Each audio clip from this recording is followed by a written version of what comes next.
ବାଲେଶ୍ୱର ଜିଲ୍ଲା ଜଳେଶ୍ୱର ଥାନା ଅନ୍ତର୍ଗତ ମହମ୍ମଦନଗର ପାଟଣା ବେଲପାଳ ଅଞ୍ଚଳରୁ ଗତକାଲି ବିଳମ୍ବିତ ରାତିରେ 7ଟି ମାଟି ବୋଝେଇ ହାଇବାକୁ ଜବତ କରିଛି ପ୍ରଶାସନ।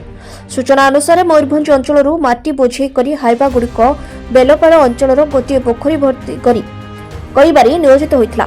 କୌଣସି ସୂତ୍ରରୁ ଖବର ପାଇ ଉପଜିଲ୍ଲାପାଳଙ୍କ ନିର୍ଦ୍ଦେଶ କ୍ରମେ ଜଳେଶ୍ୱର ତହସିଲଦାର ସତ୍ୟଜିତ ମହାନ୍ତି ରାତିରେ ସଦଳ ବଳେ ଚଢ଼ାଉ କରି ହାଇବାଗୁଡ଼ିକ ଜବତ କରିଥିଲେ। ପରେ ପୁଲିସ ପ୍ରଶାସନ ଜରିଆରେ ହାଇବାଗୁଡ଼ିକ ଥାନା ପରିସରକୁ ଅଣାଯାଇଥିବା ବେଳେ ମାଟି ପରିବହନ ବୈଧ କାଗଜପତ୍ର ଯାଞ୍ଚ କରି କାର୍ଯ୍ୟାନୁଷ୍ଠାନ ନିଆଯିବ ବୋଲି ଶ୍ରୀ ମହାନ୍ତି କହିଛନ୍ତି। ତେବେ ପ୍ରଦୂଷଣକୁ ଦୃଷ୍ଟିରେ ରଖି ମାଟି ପରିବହନ ଲାଗି ନିର୍ଦ୍ଦିଷ୍ଟ କଟକଣା ଜାରି କରାଯାଇଥିବା ବେଳେ ପରିବହନ ସମୟରେ ଜରିପାଳ ଘୋଡ଼ାଇ ନେବାର ନିୟମ ରହିଛି। ମାତ୍ର ଜବତ ହାଇବାଗୁଡ଼ିକୁ ନିୟମକୁ ଉଲ୍ଲଂଘନ କରିଥିବା ଦେଖିବାକୁ ମିଳିଛି।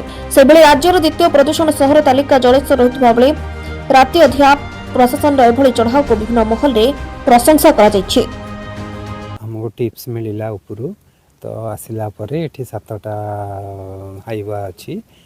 7ଟା ହାଇୱାରୁ ଗୋଟେ ହାଇୱା ତାର ଗାତରେ ତାର ପଛ ଚକ ଦୁଇଟା ଖସି ପଶି ଯାଇଛି, ତେଣୁ ସେ ଦୁଇଟା ବାହାରୁନି।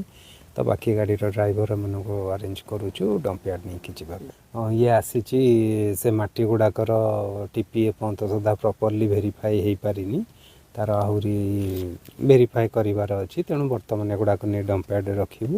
ଯାହାର ଭ୍ୟାଲିଡ୍ ଟିପି ନଥିବ ତାକୁ କେସ୍ ପୋଲିସକୁ ହ୍ୟାଣ୍ଡ ଓଭର କରାହେବ।